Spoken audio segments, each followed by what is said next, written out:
세상의 태양이 동굴 속으로 사라졌습니다. 하늘도 땅도 한밤중처럼 어두워졌고 어둠 속에서는 온갖 재앙이 고개를 들었습니다. 수많은 신이 동굴 앞에 모여 태양신 아마테라스를 불렀지만 무거운 바위문은 꼼짝하지 않았습니다. 그런데 바로 그때 신들은 문 앞에서 잔치를 벌이기 시작했습니다. 춤을 추고 북처럼 통을 밟고 한꺼번에 웃음을 터뜨렸죠. 세상이 끝날 듯한 순간에 신들은 왜 웃고 있었을까요? 그리고 그 웃음은 어떻게 사라진 태양을 다시 불러냈을까요? 이 이야기는 일본에서 가장 오래된 기록 가운데 하나인 고지키와 일본서기에 전해집니다. 무대는 인간이 사는 땅보다 높은 하늘의 들판, 다카마노 하라입니다. 그곳을 다스리는 존재는 태양의 여신 아마테라스였습니다. 아마테라스의 빛이 비치면 하늘의 질서가 서고 땅에는 낮이 찾아왔습니다. 그러니 그녀가 모습을 감춘다는 것은 단지 해가 구름에 가리는 일이 아니었습니다. 세계의 중심이 멈추고 질서 자체가 흔들리는 사건이었습니다. 아마테라스에게는 거칠고 충동적인 남동생 스사노오가 있었습니다. 그는 바다와 폭풍에 연결되는 신으로 전해집니다. 아버지 이자나기가 각자 맡을 세계를 나누어 주었지만 스사노오는 자신의 자리로 가지 않고 어머니가 있는 곳을 그리워하며 울부짖었습니다. 그의 울음은 산을 메마르게 하고 강과 바다를 뒤흔들 만큼 거셌습니다. 결국 이자나기는 명령을 따르지 않는 아들을 내쫓았습니다. 스사노오는 떠나기 전에 누나에게 인사를 하겠다며 다카마노하라로 올라갔습니다. 하지만 그의 발걸음이 가까워질수록 산과 강이 흔들렸습니다. 아마테라스는 동생이 하늘을 빼앗으러 온다고 의심했습니다. 그녀는 머리를 풀어 남자처럼 묶고 구슬을 감고 활과 화살을 갖춘 채 맞섰습니다. 남매의 만남은 처음부터 환영이 아니라 경계로 시작됐습니다. 스사노오는 나쁜 뜻이 없다고 주장했습니다. 두신은 그의 마음이 깨끗한지 확인하기 위해 서약 의식을 치렀습니다. 아마테라스는 스사노오의 칼을 받아 씹은 뒤 숨결로 신들을 낳았고 스사노오는 누나의 구슬을 받아 같은 방식으로 신들을 낳았습니다. 누가 무엇을 낳았는지를 두고 스사노오는 자신이 이겼다고 선언했습니다. 고지키의 이 대목은 오늘날의 경기 규칙처럼 명확하지 않습니다. 중요한 것은 스사노오가 결과를 자신의 승리로 받아들였고 그 뒤부터 행동이 걷잡을 수 없이 거칠어졌다는 점입니다. 그는 아마테라스가 가꾸던 논의 경계를 무너뜨리고 물기를 메웠습니다. 첫 수확을 바치는 신성한 정각을 더럽히기도 했습니다.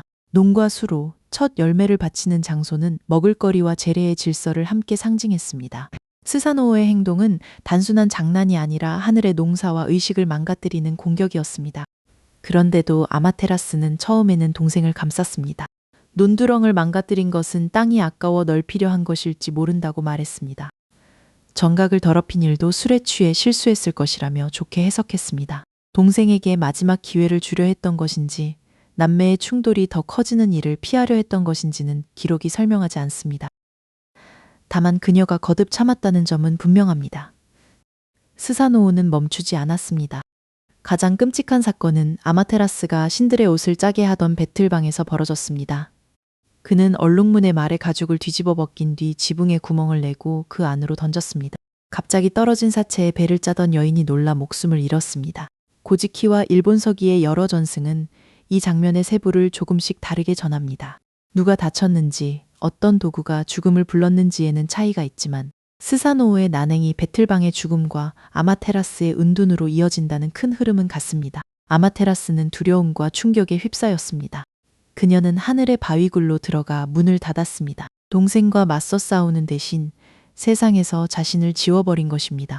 이 선택은 버리면서 동시에 단절이었습니다. 자신이 지키던 질서가 계속 짓밟히자 그 질서를 떠받치던 존재가 아예 자리를 비워버렸습니다. 바위문이 닫히자 다카마노하라는 어둠에 잠겼습니다. 인간이 사는 갈대밭의 가운데 나라도 함께 어두워졌습니다. 고지키는 늘 밤만 계속됐다고 전합니다. 수많은 신의 소리는 여름파리 때처럼 들끓었고 온갖 재앙이 한꺼번에 나타났습니다. 태양이 없다는 것은 빛과 온기만 사라지는 일이 아니었습니다. 볼 수 없고 일할 수 없고 제사를 올릴 수 없으며 무엇이 옳은 순서인지조차 분간하기 어려운 상태였습니다. 여기서 기록에 나오는 800만 신은 정확히 800만 명을 세웠다는 뜻으로 볼 필요가 없습니다. 셀 수 없이 많은 신, 세계 곳곳의 힘이 모두 모였다는 관용적인 표현에 가깝습니다. 그 신들은 하늘의 야스 강가에 모였습니다. 힘센 신이 문을 부수거나 누군가 아마테라스에게 명령하는 방법은 통하지 않았습니다. 안에서 문을 닫은 존재가 스스로 틈을 열게 해야 했습니다. 신들은 지혜의 신 오모이카네에게 방법을 물었습니다. 그의 이름은 여러 생각을 한데 모으는 존재라는 뜻으로 풀이됩니다. 오모이카네가 내놓은 계획은 하나의 묘수가 아니라 여러 기술과 의식을 결합한 작업이었습니다. 먼저 닭을 모아 길게 울게 했습니다. 태양이 오기 전에 새벽을 먼저 연기한 셈입니다. 이어 하늘의 가구산에서 나무와 재료를 가져왔습니다. 사슴뼈를 태우고 갈라진 모양을 살펴 뜻을 점쳤으며 대장장이와 장인들을 불렀습니다. 이시코리도메는 거울을 만들었습니다. 나마노오야는 굽은 구슬을 길게 엮었습니다. 신들은 가지가 무성한 사카키 나무를 뿌리째 뽑아 위쪽에는 구슬을, 가운데에는 거울을, 아래쪽에는 흰 천과 푸른 천을 걸었습니다. 아메노코야네가 축원의 말을 준비했고 후토다마가 이 장식을 받쳐 들었습니다. 이 장면은 단순한 소품 준비가 아닙니다. 점, 금속, 보석, 직물, 말, 음악과 춤이 한자리에 모였습니다. 무너진 세계를 되돌리기 위해 서로 다른 능력을 가진 신들이 각자의 몫을 맡은 것입니다. 하지만 가장 중요한 장치는 따로 있었습니다. 신들은 동굴 앞에서 아마테라스가 예상하지 못할 감정을 만들어내야 했습니다. 절망과 간청이 아니라 호기심이었습니다. 바깥 세상이 자신 없이도 즐거워 보인다면 아마테라스는 이유를 알고 싶어 할 것이었습니다. 아메노우즈메가 동굴문 앞으로 나섰습니다. 그녀는 사카키와 덩굴을 몸에 두르고 손에는 풀을 묶어 들었습니다. 그리고 속이 빈 통을 뒤집어 놓은 뒤 그 위를 세차게 밟았습니다. 통은 북처럼 울렸습니다. 우즈메는 마치 신이 몸에 내린 듯 격렬하게 춤췄습니다. 온매무새를 흐트러뜨리고 몸을 드러내는 과감한 동작까지 이어지자 모여있던 신들이 한꺼번에 웃음을 터뜨렸습니다. 오늘날 이 장면을 단순한 우스갯짓이나 선정적인 춤으로만 보면 중요한 부분을 놓치게 됩니다. 고쿠가쿠인 대학의 신토 백과사전은 우즈메의 춤을 신이 몸에 내리는 행위와 연결하고 후대에는 진혼의식과 공연예술의 기원으로도 해석됐다고 설명합니다. 우즈메는 공포에 얼어붙은 무리를 웃게 만들었고 닫힌 문 안까지 그 웃음이 닿게 했습니다. 그녀가 만든 것은 가벼운 분위기가 아니라 멈춰있던 세계를 다시 움직이게 하는 소리였습니다. 동굴 안의 아마테라스는 이상하게 여겼습니다. 자신이 숨어 있으니 하늘과 땅이 모두 어두워졌을 텐데 바깥에서는 왜 잔치가 벌어지는 것일까요? 그녀는 문 안에서 물었습니다. 내가 모습을 감췄는데 어째서 우즈메는 춤추고 신들은 웃고 있느냐? 우즈메는 기다렸다는 듯 대답했습니다. 당신보다 더 귀한 신이 오셨기에 모두 기뻐하고 있습니다. 이 말은 아마테라스의 자존심을 자극하기 위한 거짓말처럼 들릴 수 있습니다. 하지만 핵심은 경쟁심 하나가 아닙니다.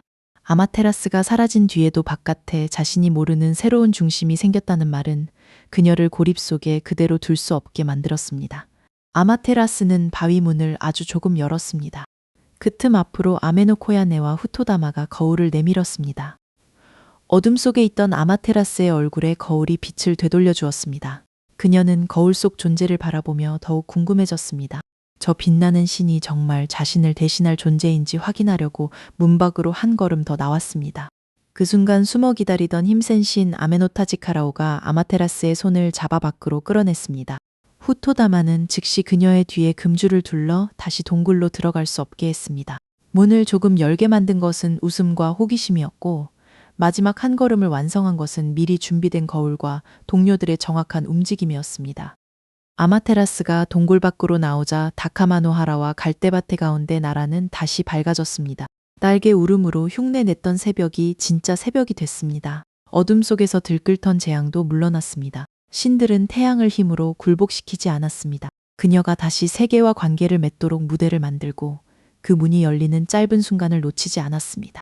그렇다고 모든 일이 웃음으로 끝난 것은 아니었습니다. 신들은 재앙의 원인을 만든 스사노오에게 책임을 물었습니다. 그의 수염과 손발의 손톱을 자르고 속죄할 물건을 내게 한 뒤 다카마노하라에서 추방했습니다. 전승에 따라 처벌의 세부는 다르지만 스사노오가 하늘에서 쫓겨난다는 결말은 같습니다.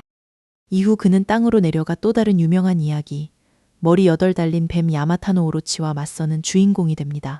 그러나 그 영웅담이 앞선 난행을 지워주지는 않습니다. 아마테라스의 은둔을 두고도 여러 해석이 있습니다. 계절에 따라 약해졌다 돌아오는 태양의 이야기, 겨울 의례와 연결된 이야기, 죽음과 재생을 상징하는 이야기로 읽히기도 합니다.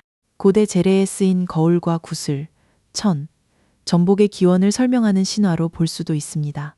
다만 이런 해석을 곧바로 하나의 역사적 사실로 단정해서는 안 됩니다. 고지키와 일본서기는 신화를 기록하는 동시에 고대 왕권과 제례의 질서를 설명하는 문헌이기 때문입니다. 확실한 것은 이야기의 해결 방식입니다. 빛을 되찾은 힘은 한 영웅의 무기가 아니었습니다. 장인은 거울을 만들고 보석공은 구슬을 엮고 제관은 축원을 준비하고 지혜의 신은 순서를 짰으며 춤의 신은 웃음을 일으켰습니다.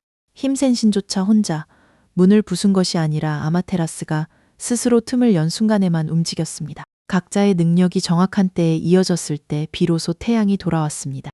거울도 흥미로운 장치입니다. 아마테라스를 대신할 더 귀한 신이 있다는 말 뒤에 나타난 존재는 결국 아마테라스 자신의 모습이었습니다. 세상이 필요로 한 빛은 바깥에서 새로 찾아온 것이 아니었습니다. 동굴 속에 물러나 있던 존재가 자기 모습을 다시 보고 다른 신들의 웃음과 움직임 속으로 돌아왔을 때 되살아났습니다. 이 신화에서 어둠을 만든 직접적인 원인은 스사노오의 폭력이었습니다. 하지만 빛이 사라진 뒤의 문제는 더 복잡했습니다. 상처 입은 아마테라스에게 단순히 책임을 요구하거나 당장 나오라고 명령할 수는 없었습니다. 신들은 먼저 그녀가 바깥에 관심을 돌릴 수 있는 상황을 만들었습니다. 그래서 울부짖는 대신 웃었고 문을 두드리는 대신 춤췄으며 설득의 말만 건네는 대신 거울을 준비했습니다. 이 장면은 피해를 입은 존재가 반드시 웃고 돌아와야 한다는 이야기가 아닙니다. 오히려 공동체가 무너진 관계를 회복하려면 상처 입은 한 사람에게 모든 책임을 떠넘겨서는 안 된다는 쪽에 가깝습니다. 수많은 신이 모여 각자의 기술과 역할을 내놓았습니다. 원인을 만든 스사노오는 따로 처벌받았습니다. 회복과 책임이 같은 자리에 있지만 서로 뒤섞이지 않았습니다. 아메노 우즈메의 웃음도 가볍지 않습니다. 그녀는 어둠을 모른 척하지 않았습니다. 누구보다 어둠 가까이 닫힌 문 바로 앞에서 춤췄습니다. 공포가 모두의 몸을 굳게 만들었을 때 먼저 몸을 움직였고 침묵이 세계를 덮었을 때 가장 큰 소리를 냈습니다. 그 웃음은 현실 도피가 아니라 닫힌 문을 향해 던진 신호였습니다. 아직 바깥에는 함께 움직일 존재들이 있고 세계는 완전히 끝나지 않았다는 신호였죠. 그래서 아마테라스의 바위굴 이야기는 태양의 귀환만을 말하지 않습니다. 질서가 무너졌을 때 무엇이 세계를 다시 움직이게 하는지를 보여줍니다. 더 센 폭력으로 문을 깨는 것이 아니라 지혜와 기술, 의식과 공연, 호기심과 협력이 한 방향으로 이어지는 과정입니다. 세상이 가장 어두워진 순간 신들은 웃기 시작했습니다. 그 웃음은 절망을 잇기 위한 소리가 아니었습니다. 사라진 빛이 문틈을 열고 다시 세상을 바라보게 만든 신들의 마지막 계획이었습니다.